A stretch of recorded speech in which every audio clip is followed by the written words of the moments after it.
Hey, what's poppin', fellas? It's your boy Tacho here, and we're back for some more Fire Emblem Heroes. Alright, so today we're gonna go ahead and take Fa for a test run, now that she's gotten her refine. So pretty awesome stuff. I've had Fa at plus 10 for ages now, and it's nice to finally be able to use her again. So these dragon units were really good merge projects way back when. I remember the first time I saw Lightning Breath's refine, and it was like plus 5 HP and then plus 4 defense or res. And it still had distant counter, of course. So at the time, that was like probably the best inheritable weapon in the game.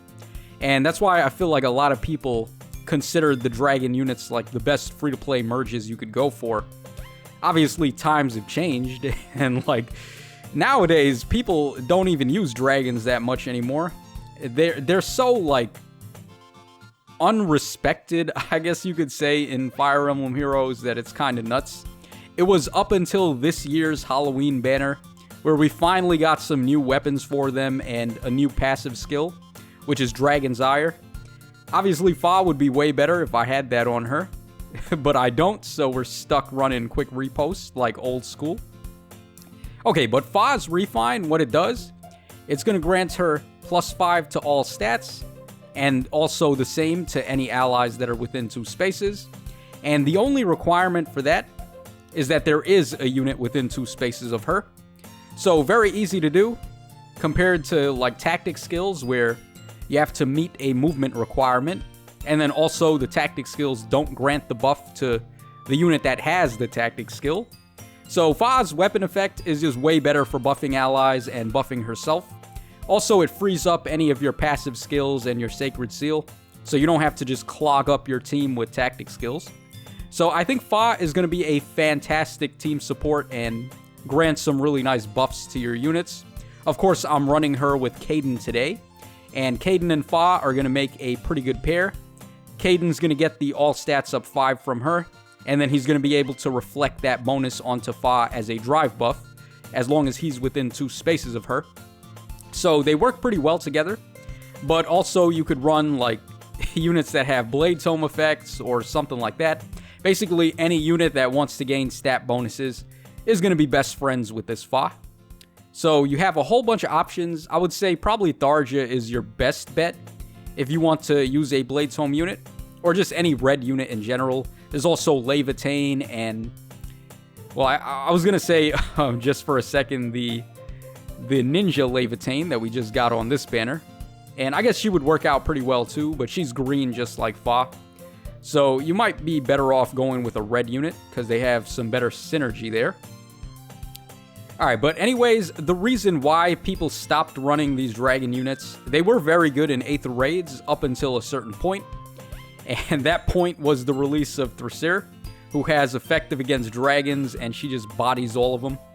So, we are actually fighting Thrasir here, which is going to be interesting. I don't even remember how I was able to win this fight. Like, this guy's got Naga and he has Thrasir. Both of them have effective against dragons. So, it's going to be interesting to see what I actually did to win this one. But basically, Thrasir's release made dragon units go extinct in 8th raids. And they might be making a comeback now, I feel like. If you've got Duo Idun, of course, you can get the negation of effective against dragons. But other than that, like, there's not really too much you can do to combat Thrasir. So you're probably going to be out of luck if you want her to be able to be a super tank in 8th raids. Okay, right here, I think I'm going to go ahead and attack this legendary Lucina. Just go ahead and get the one shot on her. But as far as Thrasir and Naga go, I don't remember what I did. Alright, there's no way we can initiate on Thrasir. Alright, so we go for the dance so Fa can move again. And I guess we're just going to hug close to that defense tile here. Alright, so here comes the big bad Thrasir. Able to attack us twice in a row. And she also negates my quick repost effect. That wouldn't be the case if I had Dragon's Ire, because of course, Dragon's Ire is half of null follow-up and then also quick repost. So by having that skill, you can negate impact effects and anything that might stop you from doing a follow-up attack. But of course, that's some premium level fodder, and I don't have it yet. Alright, thanks to the defense tile, we were able to survive, and now we can just go ahead and initiate and finish Dressir. I guess the defense tile was what saved us. So, Fa is pretty much going to be glued to a defense tile in this entire showcase, because dragon units can't have damage reduction. Well, I guess we have it on Legendary Corrin, because she gets damage reduction from her special attack. But the other dragons are out of luck. They really don't get any sort of damage reduction. Maybe I could have used Flame for this showcase, but the reason why I used the units that I chose here is because I wanted to at least try to resemble like something you might do if you were playing in Aether Raids. We're not playing in Aether Raids, we're playing in Arena Assault. But just in case you want to use Fa in Aether Raids for some reason, then this could be one possible example. And of course the final 5th team slot you would have would probably go to the bonus unit there. So we have double mythics, we have Caden for support. Naga really does not do anything here. I was expecting we might fight some more dragon types, because of course we're playing in Arena Assault and dragons are pretty common. But we didn't really fight all that many dragons here, so Naga's just there as a cheerleader, I guess. Plumeria, though, is pretty awesome. So Plumeria's dance and her debuff and all that stuff is going to be helpful. Also, attack and res rain is pretty nasty. If she can get between 2 spaces of the foes, she can debuff them for Fa.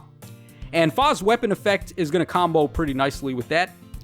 Besides the stat bonuses that she grants to herself and allies, she's also gaining a light version of the breath effect, as well as gaining or inflicting -4 to defense and res on the foes.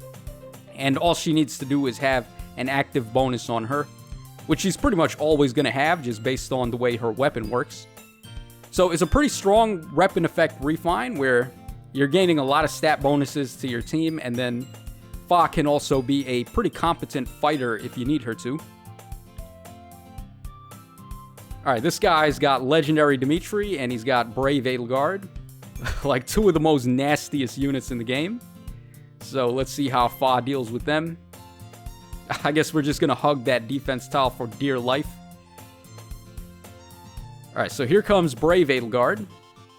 We're getting the breath effect ramp because she's initiating on us while we have active bonuses. And we're able to just smack her in the face with Aether before she gets that 80% damage reduction. That's the one way you can really mess with Edelgard, because on her first attack, she's pretty defenseless for the most part.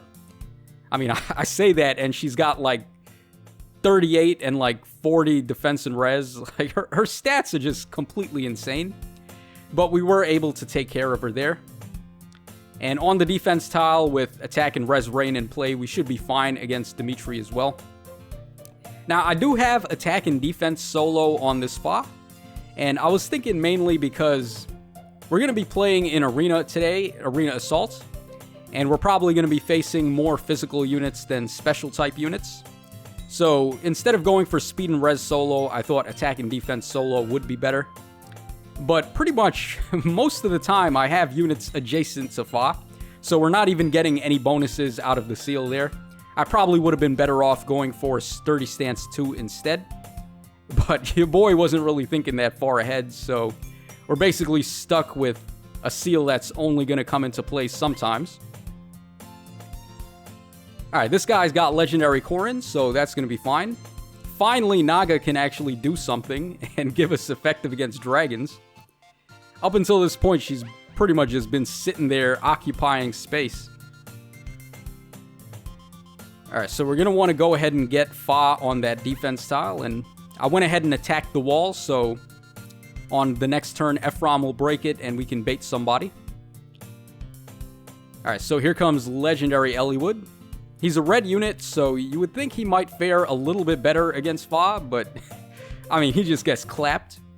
I guess it's not really fighting that Legendary Eliwood is all that good at. What you want him for is mainly just his support effects. So giving bonus doubler and things like that. But we're basically good to go here. There's really not much that can go wrong. As long as we've got effective against dragons, then we'll be able to beat the Corrin.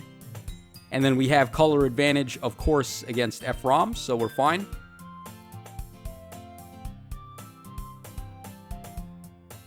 Alright, so let's go ahead and move Fa over. I probably could have baited both of these units at once here, but just to play it safe, I decided to do it this way. Man, this is like the most boring showcase in terms of how risky I was playing. I just kept Fa on a defense tile, and then we had all this support surrounding her, so she'd always be safe. But that's what it's come to nowadays. With how crazy some of these new units are getting, it's just nuts, man. Like, look at Legendary Dimitri's weapon, and compare that to some of the Gen 1 weapons. It's not even close. Like, he gets damage reduction, he gets all stats up 5, he's got -1 special cooldown count. Like, that's just way too much. They really gave that Dimitri everything and the kitchen sink.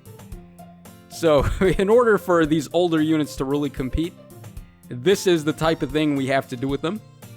So, a little unfortunate, but still, I guess that's just how it goes. Alright, and this is going to be our final fight of the day. I only did 5 fights here because we're playing in Arena Assault.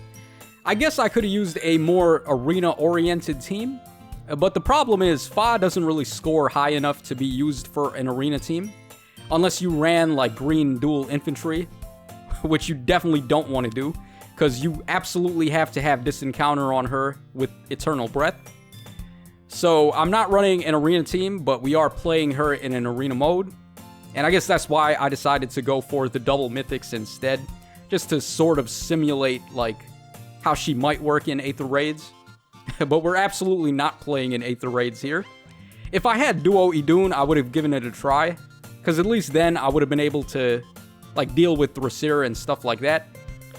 But I don't have Duo Iduns, so we're pretty much stuck doing it this way.